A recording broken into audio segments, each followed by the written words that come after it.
Geography के online class में आपका स्वागत है। आज हम नेक्स्ट जो पंचवर्षीय योजना पढ़ रहे हैं वो है 10वीं पंचवर्षीय योजना। और 10वीं पंचवर्षीय योजना की अगर बात करें तो इस योजना का जो समय निर्धारित किया गया था वो 2002 से लेकर 2007 तक का जो समय है वो मुख्य रूप से अपन देखें तो 10वीं पंचवर्षीय योजना का समय माना जाता है। इस योजना की अगर बात करें तो योजनाबद्ध विकास की प्रक्रिया को आगे बढ़ाते हुए भारत सरकार के योजना आयोग ने 1 मई 2001 को 10वीं पंचवर्षीय योजना का दृष्टिकोण पत्र क्या किया, पेश किया। अर्थात योजनाबद्ध जो विकास हो रहा था पिछली 9 पंचवर्षीय योजनाओं की अपन ने बात की थी, तो उस योजनाबद्ध विकास को आगे की ओर बढ़ाते हुए भारत सरकार में जो योजना आयोग है उस योजना आयोग के द्वारा 1 मई 2001 को 10वीं पंचवर्षीय योजना 1 मई 2001 को योजना आयोग ने एक दृष्टिकोण पत्र जो था वो क्या किया गया, रखा गया। कब रखा गया? 1 मई 2001 को 10वीं पंचवर्षीय योजना का एक दृष्टिकोण पत्र रखा गया और उसके पश्चात 2003 में इसे 3 खंडों में क्या किया गया, प्रारंभ किया गया। अर्थात 1 मई 2001 को 10वीं पंचवर्षीय योजना का दृष्टिकोण पत्र क्या किया गया, रखा गया और उसके बाद में तत्पश्चात उसके बाद 2003 की बात करें तो 2003 में इसे 3 खंडों में क्या किया गया, रखा गया। 3 खंडों में इसे ये कहें पेश किया गया। अब इसमें देखें तो जो 10वीं योजना थी इस 10वीं पंचवर्षीय योजना को एक साधन योजना न मानकर एक सुधार योजना के रूप में इसे क्या किया गया, तैयार किया गया। अर्थात अपन बात करें तो 10वीं योजना को एक साधन योजना न मानकर 10वीं योजना को एक साधन योजना न मानकर एक सुधार योजना के रूप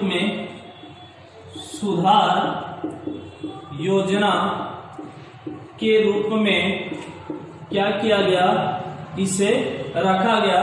अर्थात अगर हम बात करें 10वीं योजना की तो इस 10वीं पंचवर्षीय योजना को एक साधन योजना ना बताकर, ना मानकर इसे एक सुधार योजना बनाने का प्रयास किया गया।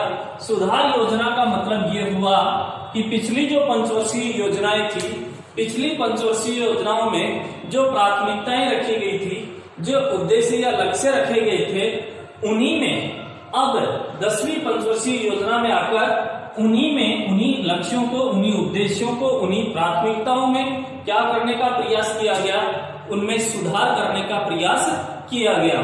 जैसे हम बात करें, सबसे पहले अपन देखें 10वीं पंचवर्षीय योजना के उद्देश्य एवं लक्ष्यों की अगर बात करें तो इसमें सबसे पहला जो उद्देश्य या लक्ष्य जो रखा गया था वो ये रखा गया था कि 10वीं योजना में विकास का लक्ष्य कितना प्रतिशत रखा गया, 10% रखा गया कि इस पंचवर्षीय योजना में 10% विकास का लक्ष्य निर्धारित किया गया, रखा गया। साथ ही ये भी कहा गया कि अगले 10 साल में प्रति व्यक्ति जो आय होगी उस प्रति व्यक्ति आय को क्या करना, दुगुना करना भी क्या किया गया, प्रस्तावित किया गया कि 10वीं पंचवर्षीय योजना में जिन लोगों की आय जितनी होगी उनको अगले आने वाले 10 वर्षों के बाद उस आय को, प्रति व्यक्ति आय क्या दिया है, प्रति व्यक्ति जो आय है उस प्रति व्यक्ति आय को क्या किया जाना प्रस्तावित है, दुगुना। तो ये एक उद्देश्य या लक्ष्य किसमें रखा गया, 10वीं पंचवर्षीय योजना में रखा गया कि विकास की दर क्या होनी चाहिए, इस पंचवर्षीय योजना में 10% होनी चाहिए और आने वाले अगले 10 सालों की बात करें तो प्रति व्यक्ति जो आय है, एक व्यक्ति की जो आय है, आमदनी है, उसको क्या किया जाएगा, दुगुना करना प्रस्तावित इस 10वीं पंचवर्षीय योजना में है।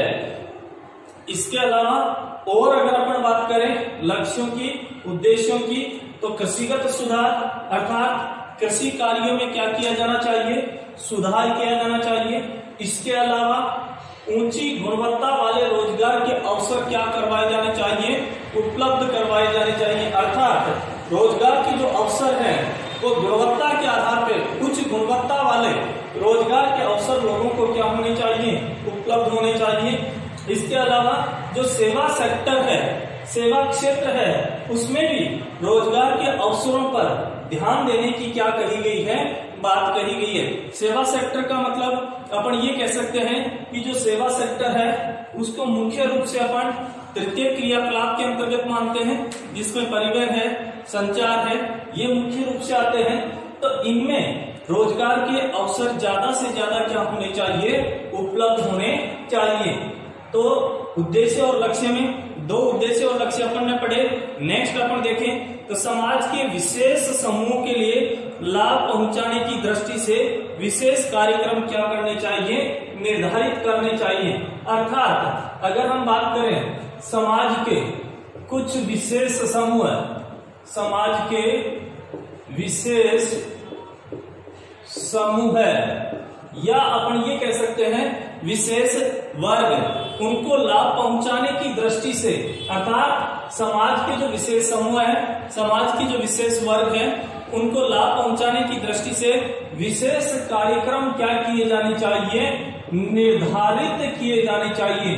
विशेष कार्यक्रम निर्धारित किए जाने चाहिए।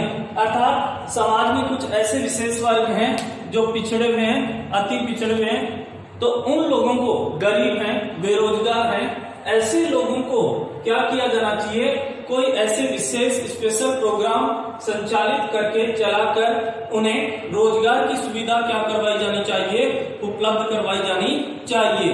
इसके अलावा सामाजिक न्याय और समानता स्थापित करने का उद्देश्य भी क्या किया गया, इसमें रखा गया।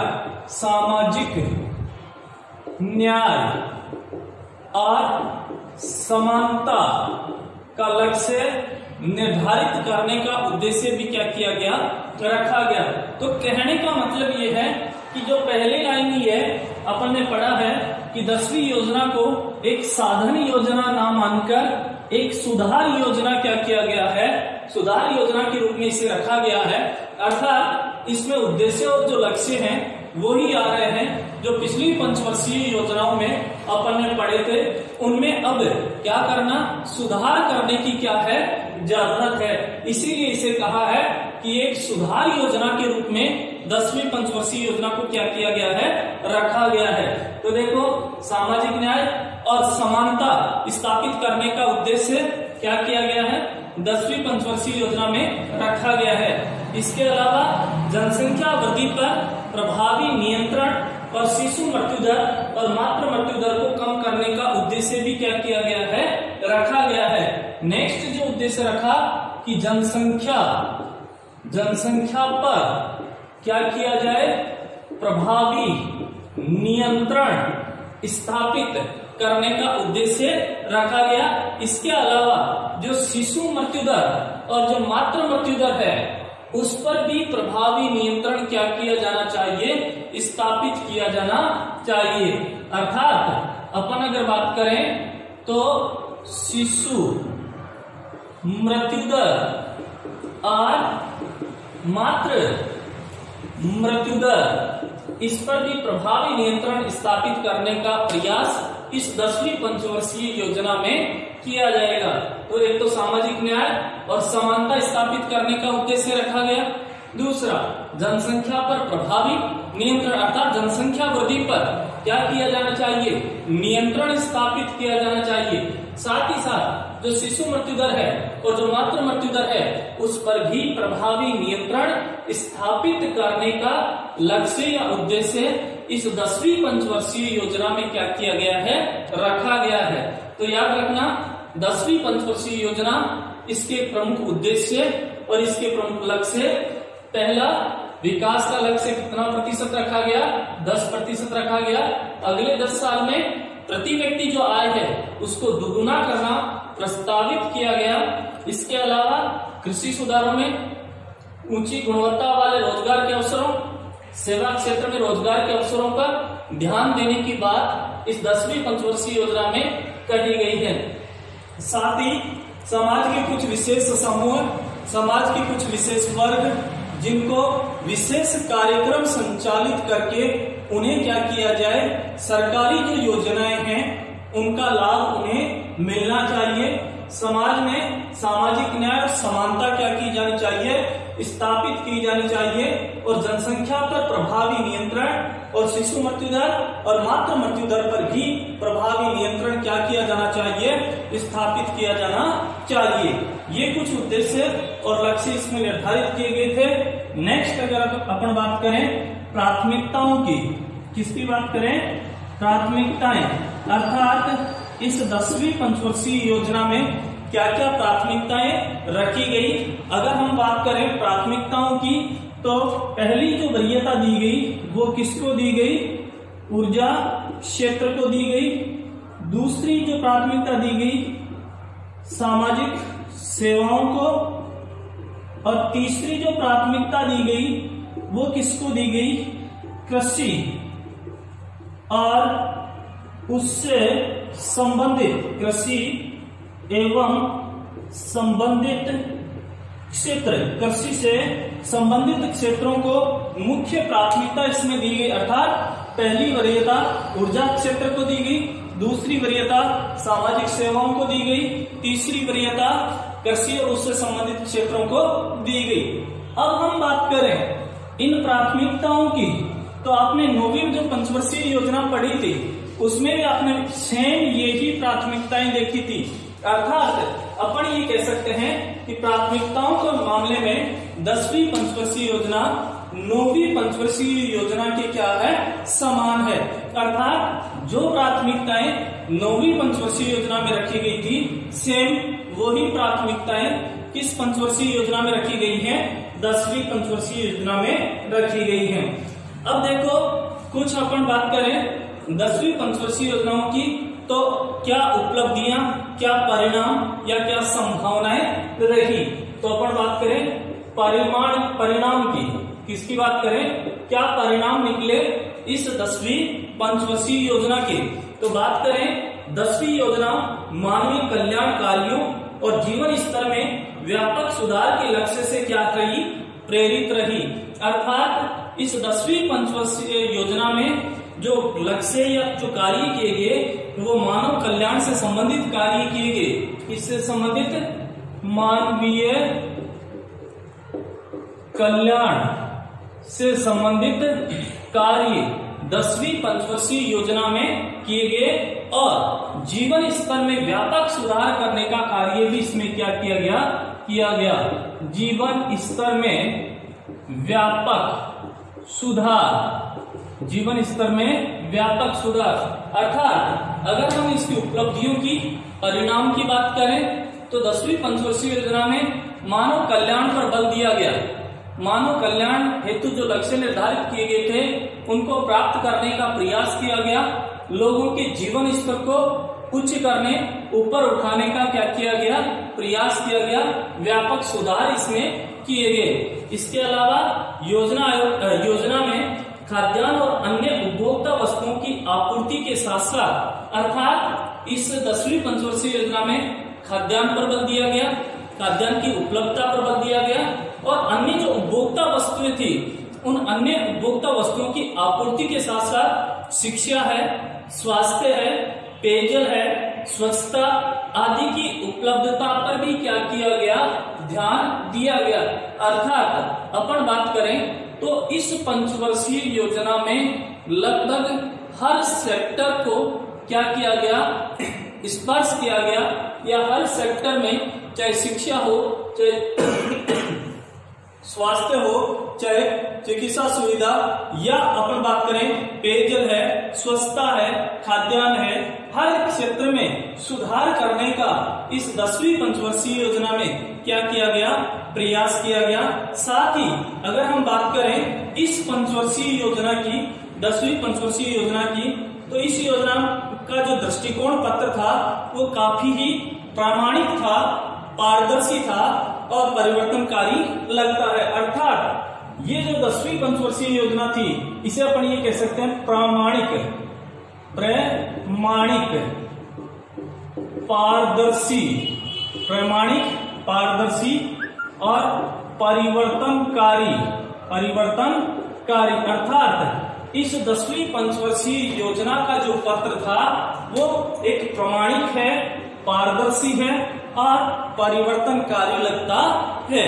तो ये कुछ परिणाम इस 10वीं पंचवर्षीय योजना के सामने निकल कर आए हैं। तो याद रखना आपको क्या क्या परिणाम, क्या क्या उपलब्धियां, क्या क्या संभावनाएं इस 10वीं पंचवर्षीय योजना में रही। मानव कल्याण की यहाँ पे बात की गई, जीवन स्तर में व्यापक सुधार की यहाँ पे बात की गई, खाद्यान्न के साथ साथ अन्य दूसरे सेक्टर, शिक्षा, स्वास्थ्य, पेयजल, स्वच्छता, इन पर भी क्या किया गया, विस्तार से इसमें चर्चा की गई, सुधार के प्रयास किए गए और ये बताया गया कि ये जो 10वीं पंचवर्षीय योजना है इसका जो प्रारूप या इसका जो पत्र था वो एक प्रामाणिक था, एक पारदर्शी था, एक परिवर्तनकारी था। इस प्रकार से ये आपकी 10वीं पंचवर्षीय योजना क्या होती है, कंप्लीट होती है। इसके बाद में अपन बात करते हैं कि इस पंचवर्षीय योजना की 11वीं जो पंचवर्षीय योजना थी उस 11वीं पंचवर्षीय योजना की यहाँ पे क्या करेंगे, बात करेंगे। तो देखो 11वीं पंचवर्षीय योजना, 11वीं पंचवर्षीय योजना, और इस 11वीं पंचवर्षीय योजना की अगर अपन बात करें तो 11वीं पंचवर्षीय योजना 11वीं पंचवर्षीय योजना 2002 से लेकर 2007 तक इस 11वीं पंचवर्षीय योजना का जो समय निर्धारित किया गया है वो समय है 2002 से 2007 तक का समय 11वीं पंचवर्षीय योजना के नाम से क्या किया जाता है, जाना जाता है।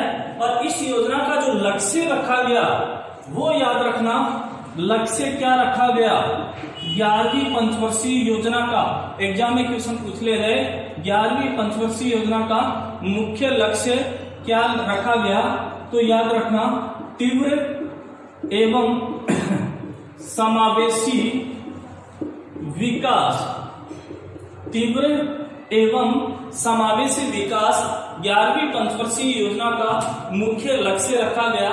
समावेशी विकास का मतलब याद रखना यहाँ पे एक अच्छी चीज है, समावेशी, तीव्र यानी विकास होना चाहिए, तीव्र गति से विकास होना चाहिए। और कैसा विकास होना चाहिए, समावेशी विकास, अर्थात विकास तो होना चाहिए लेकिन विकास किस रूप में होना चाहिए, पर्यावरण को बिना नुकसान पहुंचाए, भावी पीढ़ी को ध्यान में रखते हुए संसाधनों का उपभोग या उपयोग करके क्या किया जाना चाहिए, विकास किया जाना चाहिए। इसके अलावा हम बात करें 11वीं पंचवर्षीय योजना की विकास दर की बात करें तो विकास का लक्ष्य क्या निर्धारित किया गया, 9%। अर्थात 11वीं पंचवर्षीय योजना में देश के विकास की दर जो रखी गई वो 9% रखी गई। बाद में इसे कम करके अगर हम बात करें तो वो कितना कर दिया गया, 8.1% कर दिया गया। क्वेश्चन कई बार पूछ लिया जाता है कि जो क्वेश्चन अगर इन विकास दर से संबंधित अगर कोई क्वेश्चन पूछेगा तो आपसे 11वीं और जो 12वीं पंचवर्षीय योजना है इनमें से पूछने के ज्यादा चांस रहते हैं कि 11वीं पंचवर्षीय योजना में विकास का लक्ष्य क्या रखा गया, विकास की दर क्या रखी गई, 9% रखी गई। बाद में इसे घटाकर कितना कर दिया गया, 8.1% कर दिया गया। इसके साथ ही इस 11वीं पंचवर्षीय योजना की उपलब्धियों की बात करें तो मुख्य रूप से उपलब्धियों की बात करें तो 11वीं पंचवर्षीय योजना में देश की विकास दर कितनी रही, 7.9 रही। याद रखना लक्ष्य पहले 9% रखा, फिर बाद में घटाकर इसे कितना प्रतिशत किया गया, 8.1% किया गया। और अगर हम बात करें तो 11वीं पंचवर्षीय योजना के बाद विकास की दर क्या रही, 7.9% रही। यानी जो लक्ष्य निर्धारित किया था उस लक्ष्य से कम विकास की दर क्या रही है। साथ ही अगर हम बात करें तो ये विकास की दर अब तक की सभी पंचवर्षीय योजनाओं में विकास की दर क्या रही है, सर्वाधिक। अर्थात आपने 11वीं पंचवर्षीय योजना से पहले की जो पंचवर्षीय योजना पड़ी उनमें जो विकास की दर थी उन सभी विकास की दरों से अधिक, अर्थात अब तक की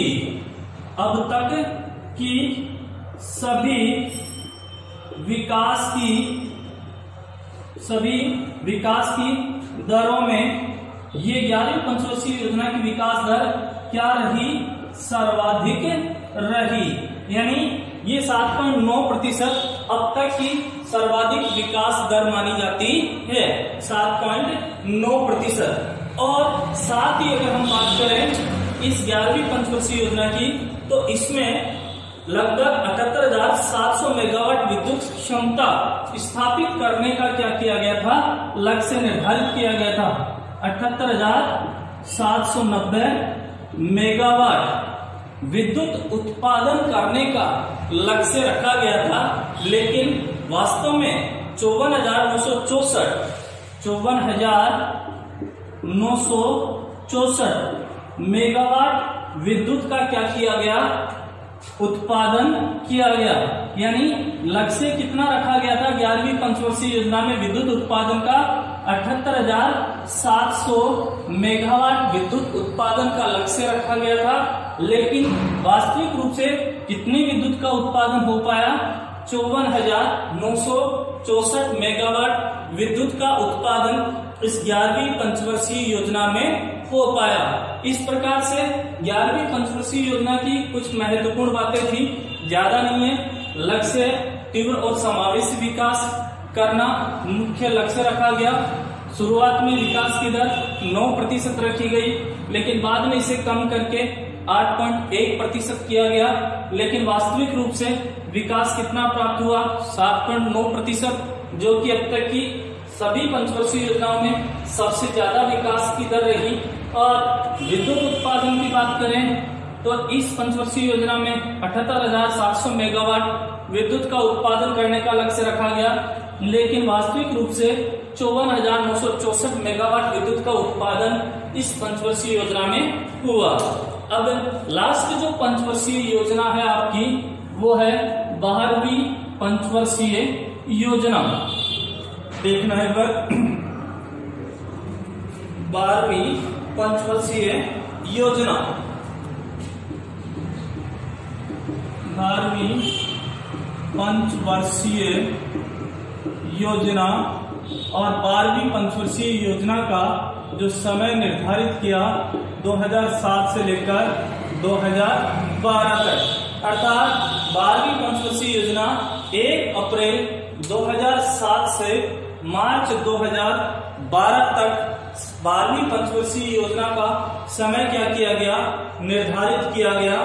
और इस पंचवर्षीय योजना में विकास दर का जो लक्ष्य रखा गया था वो कितना, विकास दर का लक्ष्य 9%, जो कि 11वीं पंचवर्षीय योजना में भी लगभग 9% विकास का लक्ष्य रखा गया, लेकिन अर्थव्यवस्था में आई मंदी के दौर के परिणाम स्वरूप योजना आयोग ने, अर्थात अर्थव्यवस्था में आए मंदी के दौर के कारण योजना आयोग के द्वारा विकास दर घटाकर लगभग, अगर अपन बात करें तो 8.2% कर दी गई, 8.2% कर दी गई। अर्थात शुरुआत में 12वीं पंचवर्षीय योजना में विकास दर का लक्ष्य 9% रखा गया था, लेकिन बाद में क्या हुआ, अर्थव्यवस्था में मंदी का दौर आया और मंदी के दौर के कारण योजना आयोग के द्वारा क्या किया गया, इसे पुनः घटाकर 8.2% कर दिया गया। और इसके बाद 27 दिसंबर 2012 को राष्ट्रीय विकास परिषद की बैठक में देश की अर्थव्यवस्था की विकास दर को पुनः क्या किया गया, घटाया गया। अर्थात 27 दिसंबर 2012, कब 27 दिसंबर 2012 को किसके द्वारा, राष्ट्रीय विकास परिषद, राष्ट्रीय विकास परिषद के द्वारा देश की अर्थव्यवस्था की विकास दर को पुनः घटाकर देश की विकास दर को, देश की विकास दर को पुनः घटाकर कितना प्रतिशत कर दिया गया, 8% कर दिया गया। तो देखो 2 पर इसे क्या किया गया, चेंज किया गया। शुरुआत में विकास दर 9% रखी, लेकिन बाद में अर्थव्यवस्था में आए मंदी के दौर के कारण योजना आयोग के द्वारा इसे घटाकर 8.2% कर दिया गया। फिर 27 दिसंबर 2012 को राष्ट्रीय विकास परिषद के द्वारा देश की विकास दर को पुनः दोबारा से घटाकर कितना प्रतिशत किया गया, 8% किया गया। तो ये मुख्य विकास दर से संबंधित 12वीं पंचवर्षीय योजना की कुछ बातें। लास्ट इसमें जो बचा है वो ये है कि 12वीं पंचवर्षीय योजना में मुख्य क्या क्या लक्ष्य निर्धारित किए गए। तो मैं बता दूं, इस योजना के अंतर्गत गरीबी अनुपात को 10% से कम करने का लक्ष्य रखा गया। अर्थात अगर हम बात करें 12वीं पंचवर्षीय योजना की, तो 12वीं पंचवर्षीय योजना में जो मुख्य लक्ष्य रखा गया वो ये रखा गया कि गरीबी अनुपात का लक्ष्य 10% से कम रखा गया। अर्थात अगर हम बात करें तो 12वीं पंचवर्षीय योजना में मुख्य लक्ष्य ये रखा गया कि देश में गरीबी का जो अनुपात है, अर्थात बीपीएल, बिलो पॉवर्टी लाइन, गरीबी रेखा से नीचे जीवन यापन कर रहे जो लोग हैं, उनका प्रतिशत कितना होना चाहिए, 10% से भी कम होना चाहिए। साथ ही अगर हम बात करें तो इस पंचवर्षीय योजना में आधार कार्ड पर आधारित बैंकिंग व्यवस्था से सभी सब्सिडी आधारित योजनाओं को प्रत्यक्ष कैश ट्रांसफर योजना से क्या किया गया, संबंधित किया गया। अर्थात याद रखना ये महत्वपूर्ण है। अर्थात जो आधार कार्ड है, अपना जो आधार कार्ड है, उस आधार कार्ड से आधारित बैंकिंग व्यवस्था, अर्थात सीधा अपन ये कह सकते हैं बैंकिंग व्यवस्था को या बैंकों को सीधा क्या कर दिया गया, आधार कार्ड से लिंक कर दिया गया, जोड़ दिया गया, और सरकारी जितनी भी सुविधाएं हैं उन सुविधाओं का लाभ इस आधार कार्ड जो कि बैंकिंग व्यवस्था से क्या हुआ है, लिंक किया गया है, जोड़ा गया है, जैसे सब्सिडी वगैरह है, वो सीधे कैश ट्रांसफर की व्यवस्था अर्थात कैश ट्रांसफर योजना से संबंधित इसे जोड़ दिया गया। कैश ट्रांसफर अर्थात जो भी सब्सिडी वगैरह या सरकारी योजना का जो लाभ होगा वो सीधा जो व्यक्ति है उसके अकाउंट तक क्या हो जाएगा, पहुंच जाएगा। और वो किसके कारण संभव हो पाया, आधार कार्ड को बैंकिंग व्यवस्था से जोड़ने के बाद कैश ट्रांसफर की सुविधा क्या हो पाई, उपलब्ध हो पाई। इस प्रकार से ये 12वीं मुख्य पंचवर्षीय योजना, 2 चीजें ये आपको इसमें ध्यान रखनी है कि गरीबी का अनुपात 10% से कम रखने का लक्ष्य रखा गया। दूसरा, आधार कार्ड से बैंकों को क्या किया गया, लिंक किया गया, जोड़ा गया, जिससे किसी भी प्रकार की सब्सिडी डायरेक्ट व्यक्ति के खाते में क्या कर दी जाएगी, ट्रांसफर कर दी जाएगी। इस प्रकार से ये 12वीं पंचवर्षीय योजना क्या हुई, कंप्लीट। इस प्रकार से भारत में संचालित 1 से 12 जो पंचवर्षीय योजनाएं थी वो बारी बारी से मैंने एक करके सारी पंचवर्षीय योजनाएं संक्षिप्त रूप में आपके सामने रखी। नेक्स्ट इस टॉपिक से संबंधित जो होगी क्लास वो नेक्स्ट डे होगी। धन्यवाद।